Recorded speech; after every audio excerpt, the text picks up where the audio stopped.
Those two titles are significantly easier than the first one that you have your first. So what's the title of your first book? Well, now I just start introducing it because of you. I start saying the book is called A Practical Theology of Multiracial Experiences. Okay, but what's the actual That's actually the subtitle, That's but the main title is Multiracial Cosmotheandrism. That's what it is. Nice. Cosmotheandrism. There it is. I'm gonna remember that forever now.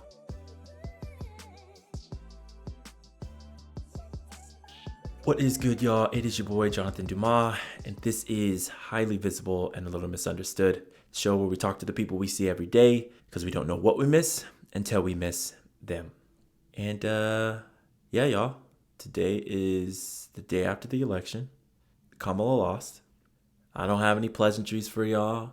I don't have any real smiles for y'all. Like, this is off the cuff. I usually try and write a script so I'm not rambly, but that's what this is gonna be.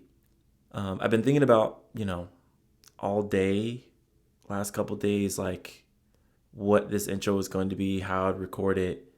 Parts of me were like, want to come on here ranting and rail against how bullshit this election results are, hit facts, regurgitate all the things that me and Gustavo talked about in the last episode, about all the things that I know, just talk a whole bunch of shit, which I think maybe I'll do that. There's other people that will do that. Parts of me also feel like I wanted to come on here and share like some level of hope or share some hope with you all, but I ain't got that in me either. I will get there, but right now it's like not there at all. I felt kind of just like numb today, but also a mix of like frustration, anger, sadness, not fear, but just like apprehension, dread, a mix of a lot of different feelings. But I think I landed on this thing, and I just want to just share a thought because we talk about it a little bit in this conversation with my friend Aizaiah Yong, who is a practical theologian. And we're continuing our series on performing authenticity here. But in this conversation, we recorded on Monday, and I was going to post it a couple days from now, or a couple weeks from now. But after listening to it and then considering the election, I was like, yo, this actually is a good one for this week, because the conversation actually goes into us. What does it mean to be us? What does it mean to be us and find ourselves within community? What does community look like? What do we do when institutions fail us? How do we view institutions through the lens of becoming like ourselves, particularly faith institutions, religious institutions? We talk a little bit about governmental institutions and systems. So I thought this was a good conversation to drop this week because my friend Aizaiah has a really good way of like grounding the conversation, especially when things feel so esoteric or lofty or big or grand or too big. And so I think our conversation is wonderful to do that. But to go back a little bit of what I really want this intro to be, in his first book, and he shares this in the conversation, it is based on cosmotheandrism. And it's a really great book. After he broke it down this time, I was like, okay, I got to give it another shot to read it. But cosmotheandrism, and I do a little breakout session to go into this a little bit more in the episode, but cosmotheandrism is the idea that the cosmos, the divine, and humanity are all deeply connected, like three parts of the same reality. And it's more of like a theological, philosophical term, but like I believe that. And the reason why I'm bringing that up in light of the election is because I think we hear a lot about use your vote or cast your vote, or like your vote is your voice. And then even me being Black and having my ancestors like not having the ability to vote, not having a say in how they live their lives, and even sometimes having to pay to vote, having to take an IQ test to vote, having to do all kinds of things to fight for the right to vote, which in this country is a God-given right. Like we say that it's a right. And I think as I've gotten older, I've respected and honored that a lot more. And also as I've grown and changed and thought about what community looks like, what does it mean to like really care for my community. And when I'm talking about community, I'm not just talking about my neighborhood, my neighbors. I'm not just talking about, people down the street. I'm not even just talking about other Black folks, even though that is like a higher priority for me, if I'm being honest. But I think about my community as in like what my actions, or who will my actions impact.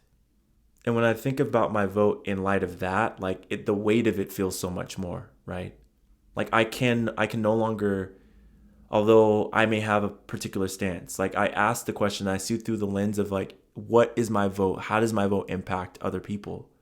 And to me, that makes it even more sacred, right? That I like use my voice to fight for those who don't have one, or are being silenced, or need greater access, whatever it is, right? And I don't know if that's because of the way I grew up or my values or what, but I truly believe that there is something there around like when we look beyond ourselves of the greater impact that we can have. And I think that is the most disheartening thing, the most sad thing, the most dejecting thing about the results of this election, particularly the exit polls coming out of this election, is that like there were swaths of people that like chose to vote with their wallets, chose to vote for their own individual interests, rather than how this man and what the Republican Party is going to do to so many other people. And they make those decisions, and they will make excuses as to why they're making those decisions. But at the end of the day, they make those decisions selfishly. I truly believe that. Like you could say it's a value system. You can say it's about a single issue. You could say this person's better at the economy. You could say all kinds of things. But I think at the end of the day, there is nothing that he can't do, or nothing that you won't tolerate, because he represents so much of what you want, what you feel is necessary. And then I'm talking about as white people, if I want to just be really explicit. The exit polls were very explicit about who overwhelmingly voted for him. And they told us for weeks, months, that it was Black men that weren't going to show up for Kamala. And we did. Now, those are pretty early still. But based off of what they're showing us is like white women were lying this whole time. That when it really came down to it, they protected reproductive rights, but they didn't protect anybody else's rights, which is white feminism in a nutshell. It's tough, y'all. And I think what we're going to see in the next 2 years, I'll say the next 2 years, because Democrats or whatever could happen in 2026, the House could flip or something could happen. I don't know what could happen. But I'll for sure say the next 2 years are going to be fucking hell for immigrants, LGBTQ plus folks, Black people, women, poor people, everything.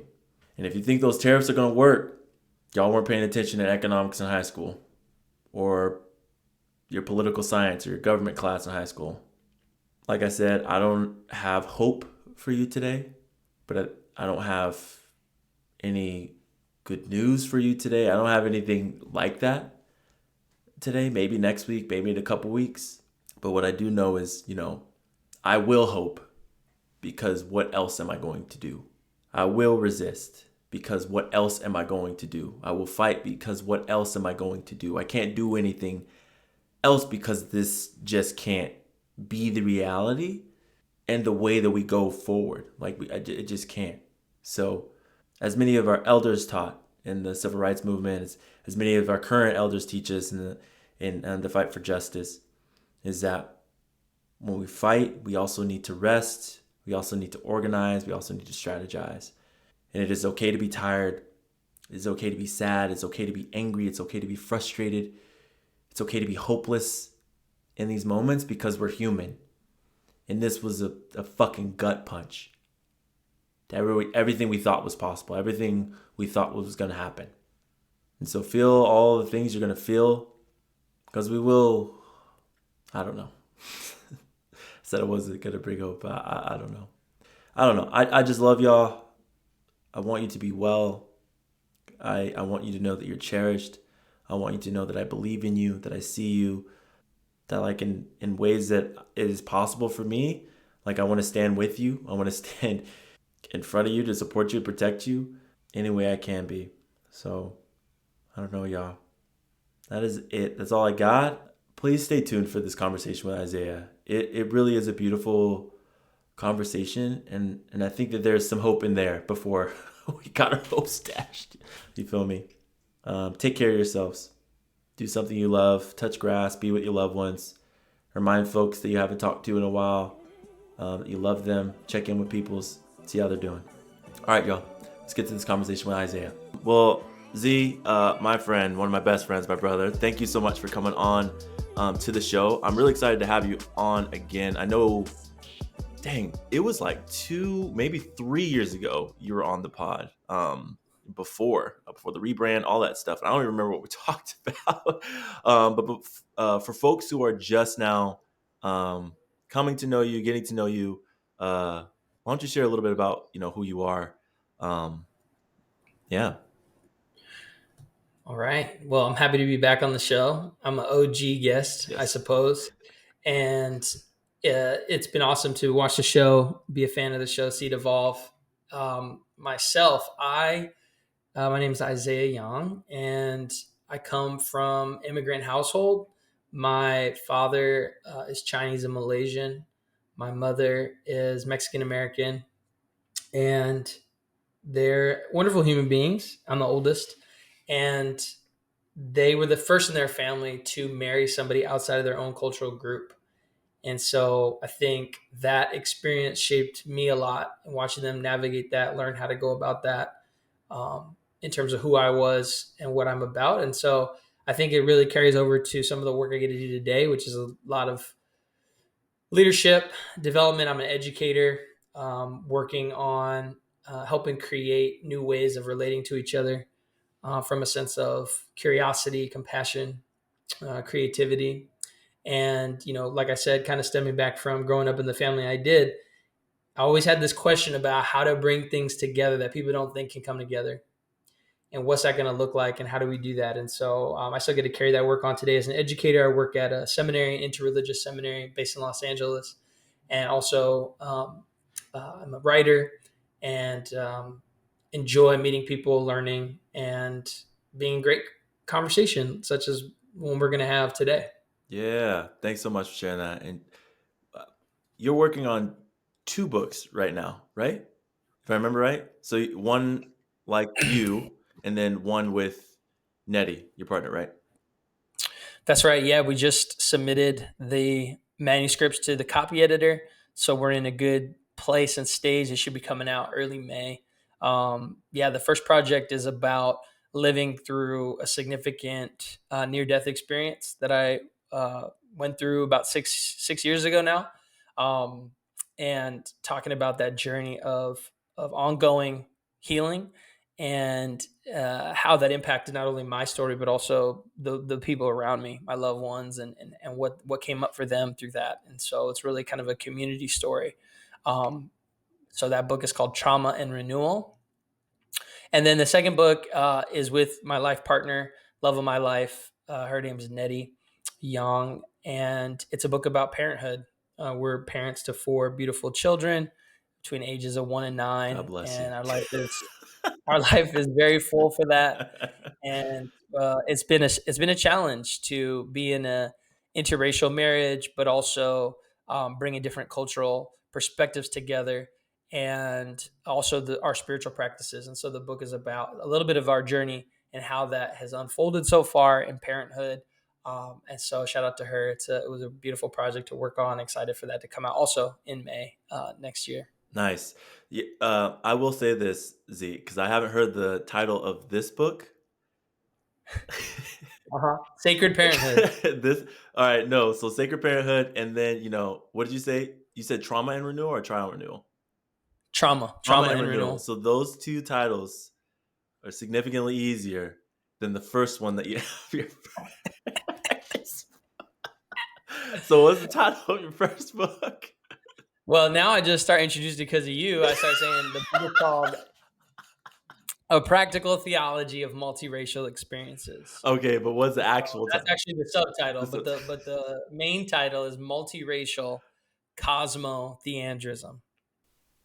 All right, y'all. So really quickly, because I know that cosmotheandrism, I didn't have him explain that, and it felt kind of overwhelming. And I read the definition. It's actually really nice. So cosmotheandrism is the idea that the cosmos, the divine, and humanity are all connected, like three parts of the same reality. There's no separation between us, the universe, and the divine. So you want to imagine it like a single interconnected web where everything reflects and shapes everything else. So this concept was popularized by Ramon Panigar.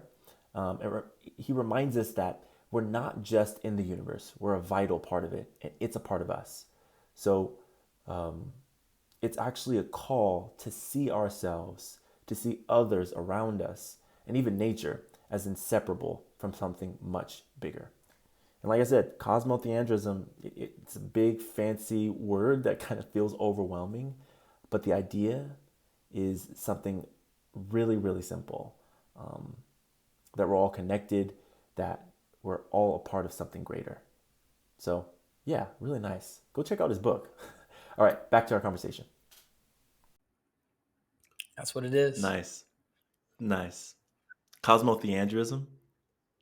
There it I'm gonna is. You remember got that it. forever now. I'm not gonna do that. So, what is interesting is when I tell people about my friend Aizaiah Yong, Doctor Reverend, I it's kind of hard to describe. Like, you do a lot, you have done a lot, but like the particular like I don't know if you would say, would you call it specialty or like portion of it? I don't know, field. I don't know what would you say? I try and describe it, but like I can't describe Yeah, area of expertise that you have as far as like theology, sure. philosophy in that realm. Well, I mean, and definitely it makes sense. It's hard to explain because in seminaries, all the stuff that happens there is kind of hard to explain to Okay. the outside world. So that checks out. But I was trained in my doctoral studies in something called practical theology. Mm, That's the real kind of field, and the what that is basically is it's looking at how theology can actually enhance and impact and better our lives.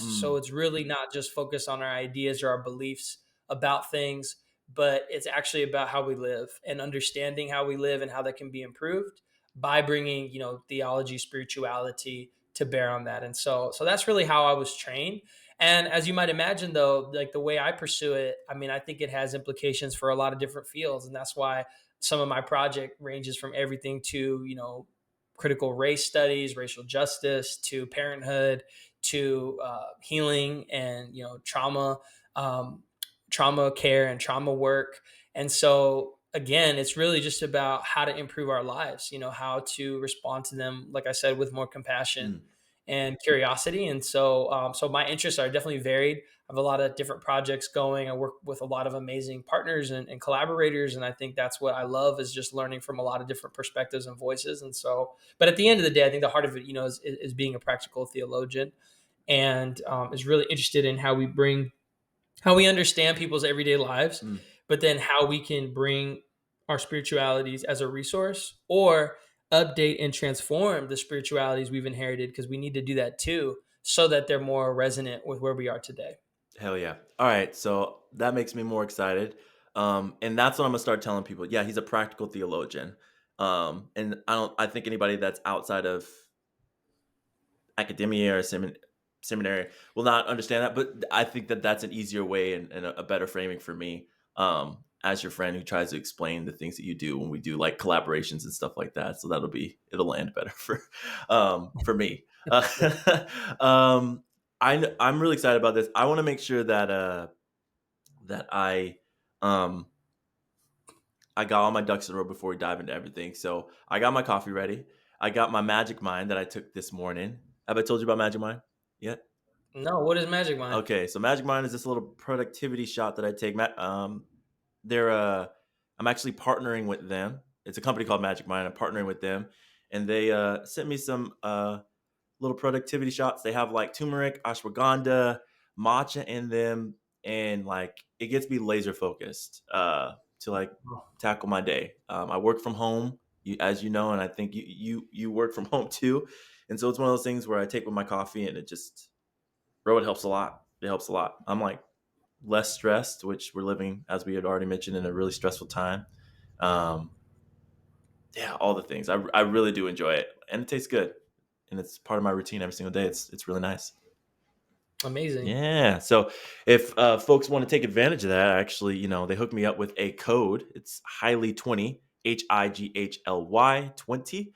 If you hit up magicmind.com/highly, you can get like 20% off your first purchase or 48% off a subscription. It's really nice. Yeah. All right. So let's dive into this, bro. The first question, bro. It's very basic. I'm curious for you. You know that we're talking about authenticity in this series, like performing authenticity series, and I feel like we kind of have, I guess, a conceptual idea of authenticity.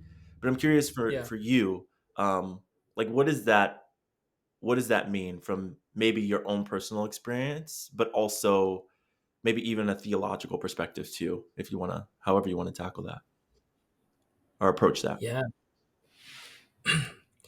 Well, being a millennial, I feel like being authentic, being your authentic self is something that was kind of given to us, talked about from very young age. I mean, I feel like I was hearing about that in middle school, as when I was coming into being a teenager and high school, and then, what kind of career, something you can be your authentic self, right? Was kind of the desire for people. But it's an interesting question because as I've grown, uh, my own perspective of my journey, my life, as I've seen many different iterations of myself, what I care about, who I am, the people I associate with, what I believe, what I want and desire. I've seen a lot of different changes. I think I'm still on that journey Mm, of learning about what that looks like. And so for me, I guess authenticity is really about a sense of honesty with one's journey and being able to approach it with compassion, to be able to recognize that none of us are any one thing. My first book was really about that, being a mixed race person and talking about how, I'm not half Mexican American and half Chinese Malaysian, but I'm 100% fully both of those things and more than those things. And so really learning how to embrace these different aspects of ourselves that may feel contradictory, that may feel polarizing from one another. I think that's a spiritual question. That's work that we all have to do in being humans and learning to relate to those different aspects of ourselves. And so for me, it's that journey. That's really what it is being on that journey, being open to that journey, recognizing that it is a journey. And so we're going to keep learning things along the way every single day. Nah, I like that approach too.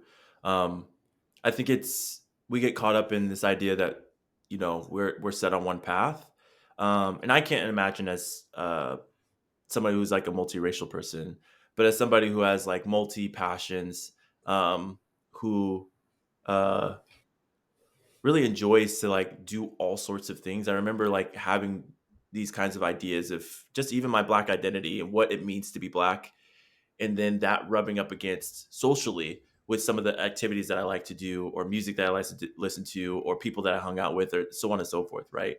And I think it's so interesting how, for our own comfort, it's like we're trying to be boxed into different things, but like it can be fully true that I'm black, and also that I like to, you know,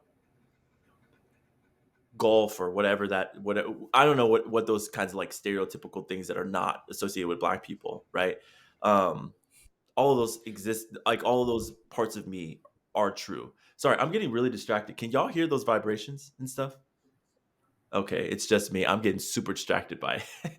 um uh anyways, so yeah, just coming back into it, I resonate with that, of just like all of those parts of me are 100% true. They exist.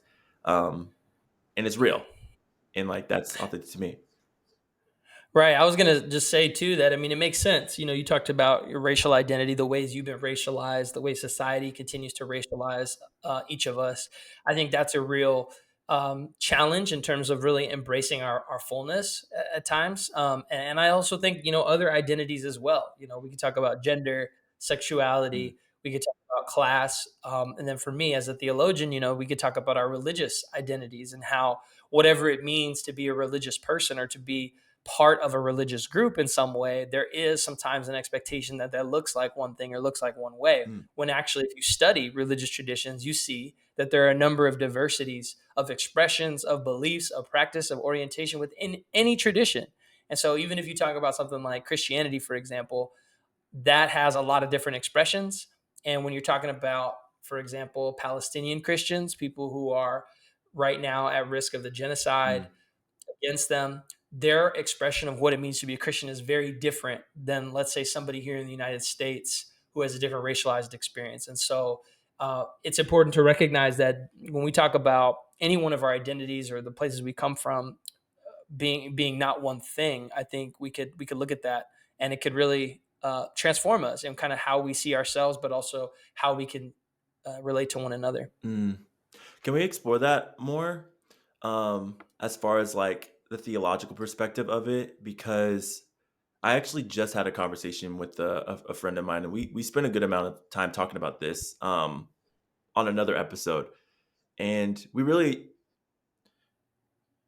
her and I both, like, as you know, Z, like, have like a past like evangelical background, right? And we were just kind of exploring how in those past evangelical spaces, like, we would say things, do things, and there's kind of like some embarrassment attached to it. I had mentioned personally that there's like, for me, some shame and guilt attached to some of the things that I believe, said, did, and kind of, Yeah, you kind of like lose yourself, particularly. I would argue marginalized identities, everyone really kind of like loses yourself in that like cultish behavior of evangelicalism, but white evangelicalism. But we were saying that like there were still parts and pieces in there that like yeah, are you, that are actually real, that in those moments, in those spaces, like, that was you, believe that, that was you said that, you did those things, and it was coming from, whatever place it was coming from. But like, when you look back, there's still some aspects of that that are still you and still true, and like, you've carried them with you. um for sure. I'm curious for you, like, as you've walked with people, as you've explored, uh the text and different teachings and stuff like that, like, what does it say? How do we approach that? Like, how do we even hold that Yeah, space between that embarrassment, guilt, shame, whatever past feelings that may exist there, and kind of like move right, forward, or and try and be more ourselves? right. Well, I mean, I feel like your experience that you were sharing and that you talked about with your friend about feeling the pain of maybe past choices or ways that we've been complicit with harming ourselves or others through different systems of belief or institutions that we've been part of that didn't really have our best interests in mind all the time. Um, I think that's real, and so acknowledging that's really important. And part of our journeys that we need to really look at. You know, if we're talking about evangelicalism in particular, right? That's used in a lot of different ways now. There's a lot, I think, more wise people than myself to speak about some of the history and how that's emerged and where it's going. But I would just say at the core of what evangelicals were supposed to be about was the idea of good news, right? The Mm. evangelion is the good news of Jesus Christ. And when you look at Jesus's first sermon in Luke chapter 4, in terms of what was his priorities, what were actually the good news about, it was about freeing the oppressed. It was about helping people who were sick become well and whole. And it was about liberation, Hmm. holistic, collective liberation for all those in the world who are marginalized and uh, dispossessed by the powers of the world. That was who he was, and that's what he preached about. Hmm. And that first sermon almost got him ran out of his own hometown of poor people, of oppressed peoples Hmm. in Nazareth. They didn't want to hear that. They were more comfortable and content with a religion that kind of kept things in a certain particular way. A religious orientation, not a religion, a religious orientation that kind of kept things in perpetuating the status quo. Hmm. But when you really look at prophets and teachers from across traditions, when you can look at the prophets from within Judaism, you look at prophets from within Islam, you look at people like the Buddha, other examples, you see people who were really actually talking about a life of liberation, a life of wholeness, a life of advocacy for social transformation, and who were often, treated very poorly because they were boldly proclaiming that message. Mm, And so, going back to being an evangelical, really, it's about promoting the good news. So when you said, "Well, there were parts of it actually I felt like I could be myself," or there were things that I felt like I learned, well, I would say that would be some kind of gift, even in the midst of a lot of challenges that was offered to you that was real, and it was, for you, I don't know if this would resonate, but living into a sort of good news for your own life, the fact that you are loved fully for who you are. So is every other person in this world, right? That's really the good news. And so, for us to settle for anything less than that is really, I think, a compromise of the good news. And so that's where we have to remind ourselves of what was really there. The other thing I like to tell people is that I think when you go deep enough in spiritual traditions, you find that you follow those roots all the way down. You keep going deeper and deeper into them. You find that those roots then connect to a bunch of different plants and life, and they're interwoven with things deep beyond the soil. And so the idea is that the deeper you go, the more broad and expansive and inclusive and loving you become, actually, on the path, rather than more closed off, judgmental, right, self-righteous, prideful, arrogant, right? mm, The deeper you go, those things should actually fall away in some sense. And so that's kind of when we talk about the things that I teach about, again, a practical theology, something that supports life. We're really talking about going deeper into the tradition beyond the harm and the toxicity. And it's not to say that's not real, but it's just saying, okay, what was compromised? Why did that happen? Where did we lose our way? mm, And how do we kind of keep going and then make our way? Because it's not just that we believe some old teaching, but the point of all traditions is that they're living, mm, which means that we're also adding our part to it. All of us are being able to promote the kind of contemporary response to it and say something fresh, say something new, say something alive and real that we need today. And so I think that's really the heart of what religion can offer, broadly speaking. And if we're talking about kind of, you said, our journeys of learning how to relate to those things, it's about finding the right dialogue partner so we keep going deeper mm. and become more expansive with it rather than being more cut off or feeling any kind of separateness from life, whether it's even from our own journeys.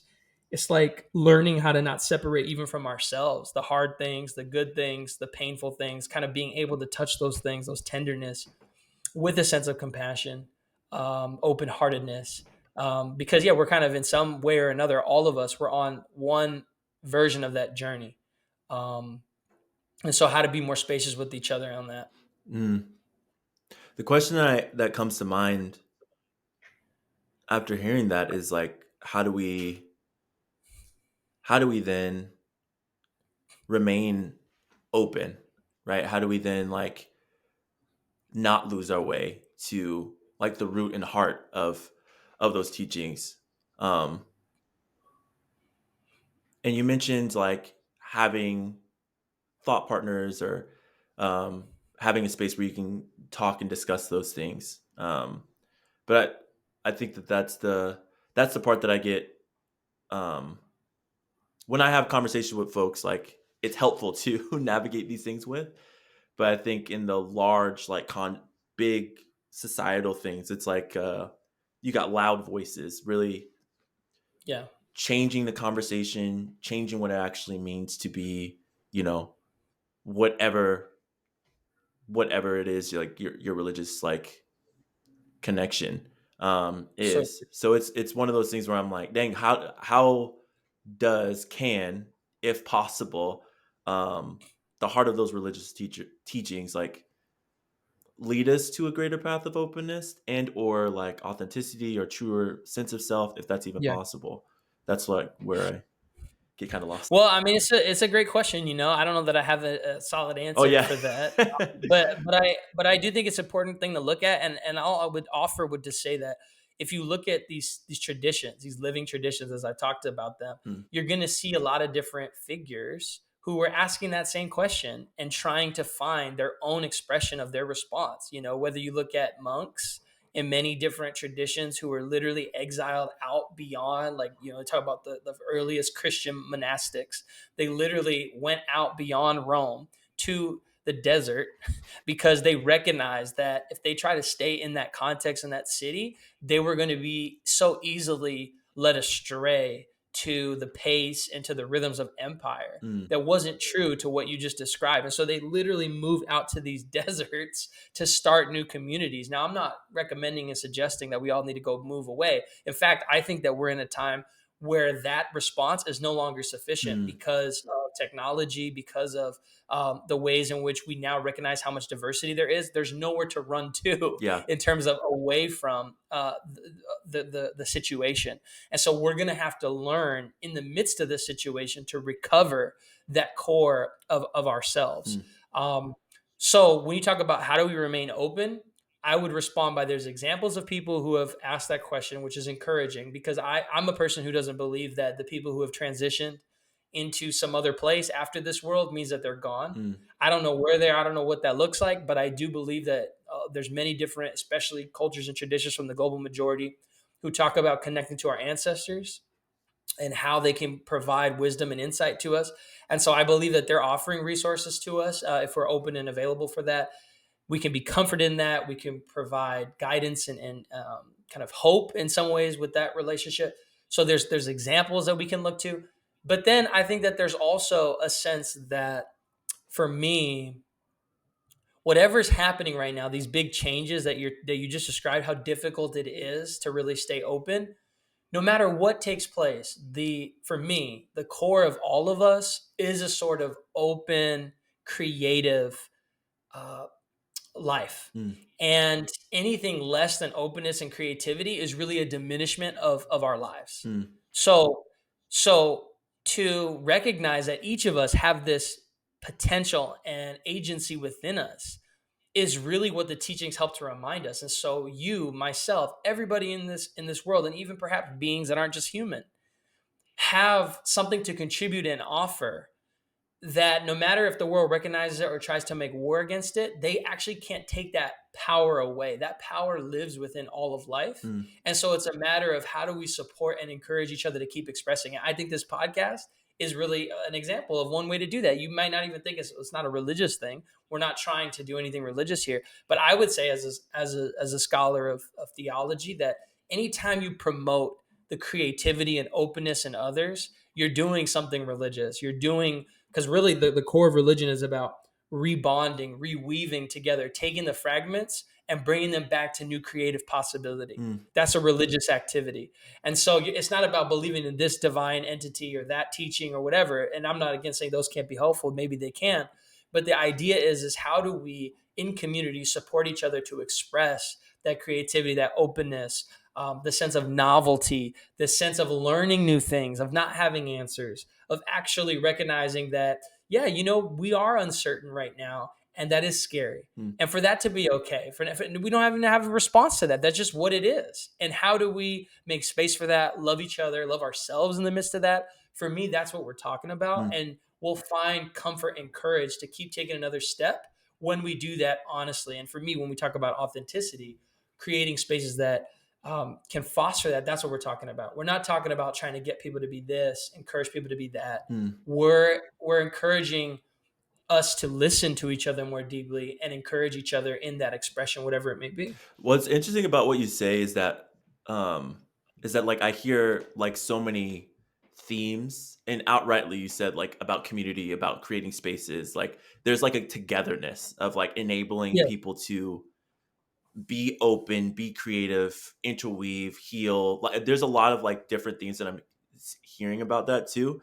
And maybe I don't know, I've internalized this kind of like message, or maybe like I've heard it outright. I don't know. But there's something about like when we talk about authenticity or becoming ourselves or be your full authentic selves, there's some kind of idea around individualism that's wrapped into that a little bit. Yeah, that's true. Yeah. Um, and I'm like just now piecing that together. That oh, I'm gonna like go off and do my own thing, or I'm gonna like have these spaces.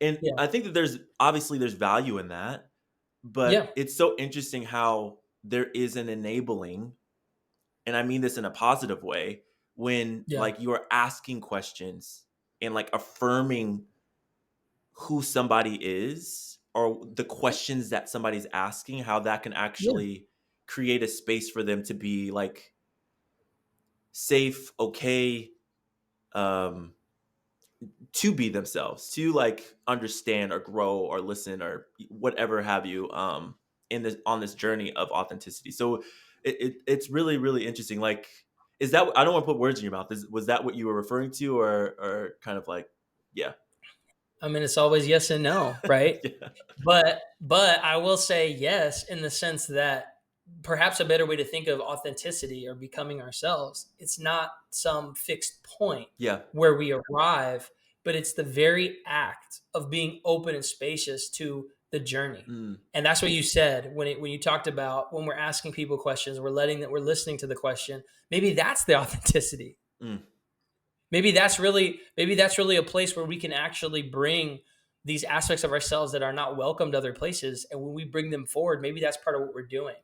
When you look at the etymology, because you know me, I love to look at the etymology of words, like what was really the purpose of these words when they were created, because I think a diversity of languages is really important. We talk about authenticity, I don't think it looks like one thing, mm, but when you look at the etymology of authenticity from the Latin, it's really about acting in one's own authority, hmm, right? And so when we talk about, well, where do you find your authority, right? It's a good question. Like, where do we find an authority to express our lives?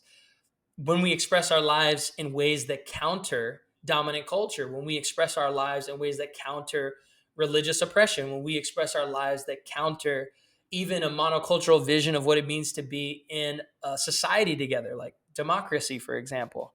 Like, there's so many things imposed upon us about what it is, and those things aren't necessarily bad. It's not bad that we live in a certain place and context. I think we should understand that and honor it, mm, but I think we shouldn't allow it to ever limit us to new ways of being and practicing together. And so institutions, I know a lot of people, there's a lot of problems with our existing institutions.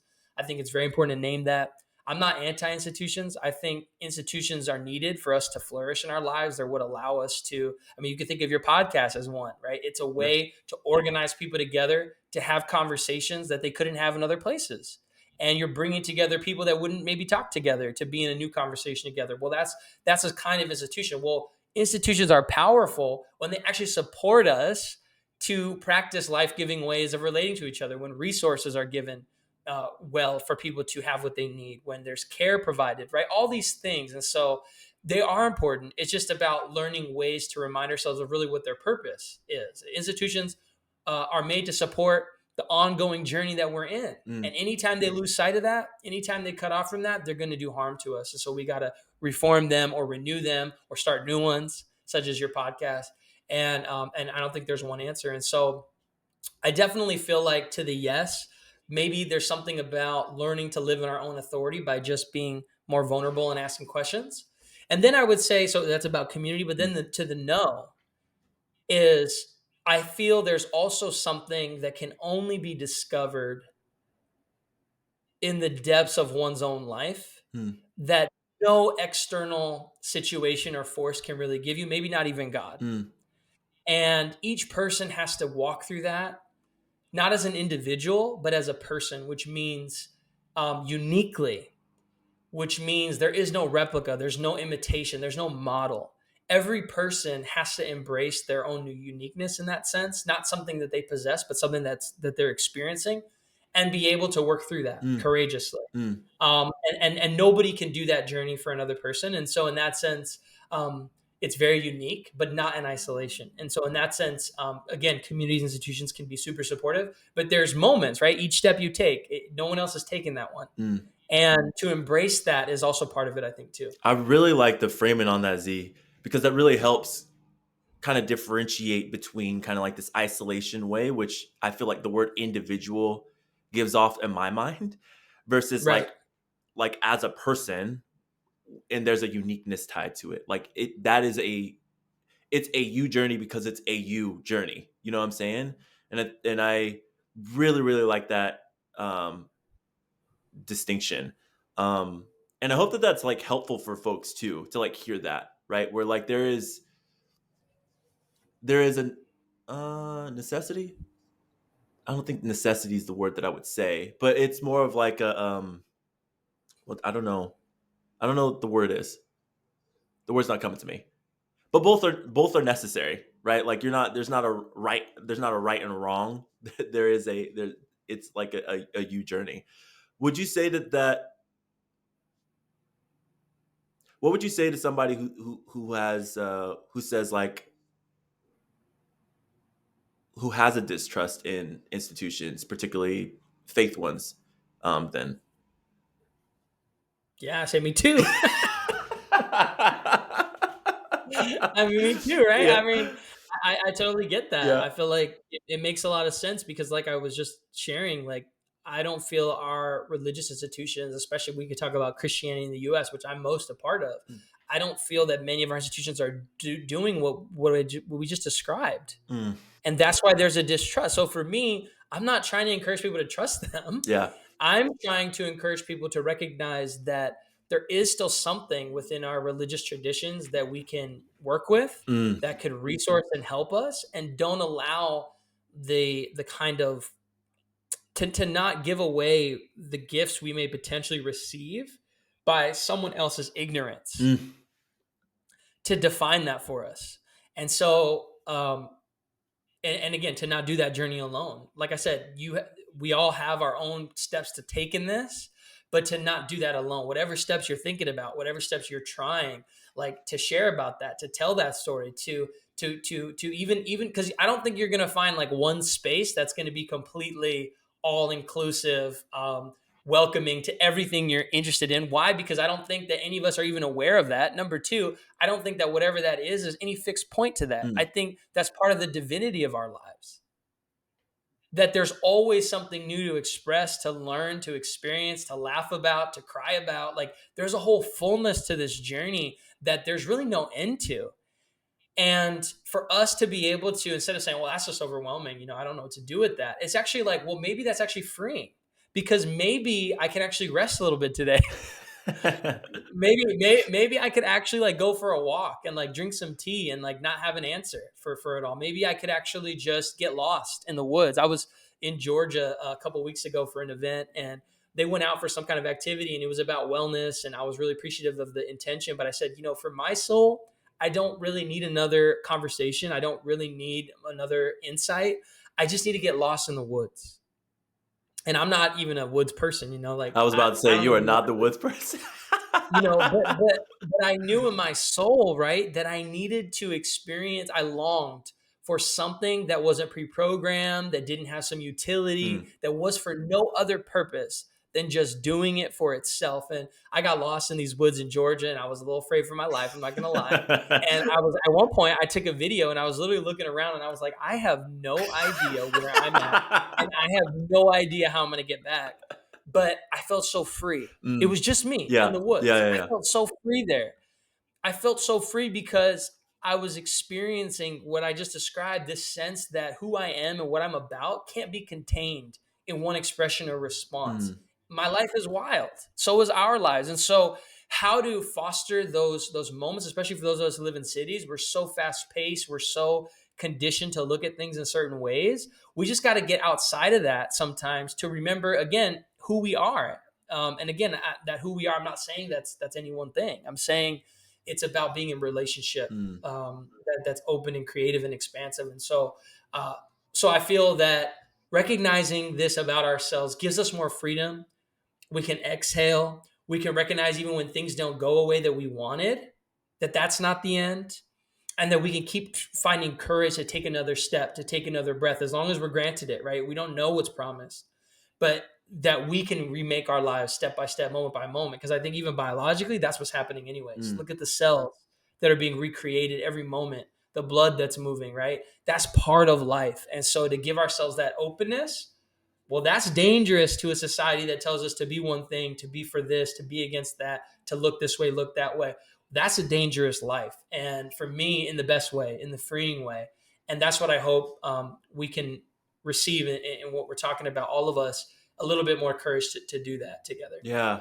And I want to create like a distinction because I think you've talked about it, but I just want to name it more specifically. When you had mentioned like uh at towards the beginning of our conversation about the monastics who like took themselves out of the cities and created these new communities. And there's a reason why they did that, right? There's a reason Right. why they did that is because the places that existed that they found themselves in were completely against and did not enable like everything that you talked about, this freedom of Right. sense, that like the wholeness that they were looking for, the freedom of expression, all these different things. So they had to create their own communities, which we've seen. I mean, that's what this podcast is about. We're seeing online communities pop up, even online Right. religious spaces that are Yep. creating these, not like, and I don't think the purpose of those were echo chambers, right? But it was like these places to create freedom, because as we know that there's, and we've talked about, like there are certain institutions and religious Yeah. spaces, particularly here in the U.S., maybe even across the world, but we're this is where we reside, um, that don't see like the wholeness and fullness of people and want to reject it and like demean it and dehumanize. Um, and so I just want to make that distinction and name it more clearly, that like it is actually necessary to go and be in a space where you can be your full self. Right. And that is encouraged and supported and loved. Well, I mean, absolutely. And I just feel like, that echoes a lot of the indigenous wisdom, which so much of who we are is connected to place. Mm, It's connected to the land. It's connected to the more than human world, to recognize that we're interdependent with all that. mm, And so to go to spaces where we're reminded of those truths, to remind ourselves of the importance of place, of the importance of where we are, what the stories are, how to nurture it, how to be in a loving relationship with the space, mm, because so much of the systems we not operate in are about extracting resources from places. So mm, places are only exist to serve our needs and wants, to make us more comfortable. And when we define the us, it's in a very dehumanized us way. mm, But when we go back and we find new communities or new practices or teachings that show us that, no, you know living in right relationship, or living in a loving relationship with the more than human world, with the divine plane, the ancestors, each other, like this is all super important, and it's nothing really new. Like, since we many traditions have talked about this in many different ways, and again, that's where I want to really emphasize and kind of end, is to say the human family is super diverse. Each one of us is super diverse within ourselves. We are part of a moment where we get to reimagine that, so we can create more space in all of our lives, as personal lives, institutional lives, political lives, to honor the rich diversity of the world and of ourselves. And so we're learning how to do that. We're learning how to find new ways towards that. There's no one answer, there's no one solution, but really no one culture or tradition has the fullness for us. We have to learn how to share that with one another, how to offer that with one another, how to transform what we've inherited with one another in love. mm, As we do that, we're going to find new possibilities, new emergences, new life take place within us that we'll know, because not just it's going to resonate in deeply inside of our spirit, but we're going to actually see the fruit. It's going to increase, right, joy, and it's going to increase our sense of hope. It's going to mm, increase our sense of connectedness to people that we thought we could never connect to. mm, And so the fruit, that's where we're going to know, is through that fruit. So we're trying a lot of different things. I think we need to give ourselves grace in that process, but also to be bold and shake off all the things that are anything less than that, because they're not just hurting us, but there's so much out there more to experience and to receive in this life than often we limit ourselves to considering. And so I just want to say that the world's a lot more wondrous and wild and unexpected than we could ever even imagine. And so to give ourselves a little bit more to that, I know that seems kind of wild to say, but I feel in that we'll find a different spaciousness and love that's available for us too. mm, mm. The question I would have for you then is, for somebody who is, that was, I mean, I think you answered this question, but I'm gonna ask it anyways because I'm just really curious. For those who are feeling like they're kind of like lost in trying to find themselves, or feeling like they're living inauthentically, or even hiding parts of themselves. Do you have any like practical practices or spiritual practices, reflections that you would recommend for them to reconnect with themselves or even their true selves? Yeah. I mean, such a good question. It's hard to speak generally because I feel like there could be a lot of reasons that people could feel what you described, Mm, in terms of feeling like there's certain aspects of themselves that are just not welcome or not accepted, or there's just no space for them. mm, And that's really difficult. And there's real consequences too to sometimes expressing, like real harm that can happen. And so I'm not here advocating that everybody should just do whatever and that everything's fine. mm, There's real challenges to this work. Um, and so, and again, and I think it varies a lot from so many of us that come from different identities and backgrounds. I think the heart though of what I would just want to share is to honor your journey. mm, And what I mean by that is, you again, there is no replica, there is no model out there for what this is supposed to look like. And so to find the places within yourself, from within others, from within the more than human world, where your experience can just be welcomed is key. And if you're experiencing that in places that it's not, to work towards and to find how to leave or to distance yourself from some of those spaces, I think is really important, right? mm, Is to not try to force fit yourself into places that are not allowing some of those deeper longings to be explored, at least, mm, right? To at least be heard, to at least be considered. And so, like you mentioned, there's a lot of different communities coming now online. There's a lot of different expressions now through writings. I mean, some of my biggest people who help me with this are like, I actually read the stories and the experience of people who aren't alive anymore, mm, and just reading their own journal entries or their own questions around this help me feel like, oh my goodness, I can ask that question, I can experience that. And so again, I think it is about finding others that can be supportive. Um and uh and I practically, that's what it's looked like for me. And then to share carefully and slowly as you can with others about how that's going. I mean, whether it's a therapist, a spiritual director, someone that has some skills to actually learn how to listen to where you're at, I think is really important. And I know there's still a stigma sometimes in different communities about getting support and getting help. But again, just finding people that can allow you to explore some of those aspects of yourself, I feel like is just huge. So mm. Thanks so much for sharing that, man. I would even share, and I've talked about this in previous episodes of like my need to move out of Orange County and lived there for like 11 years.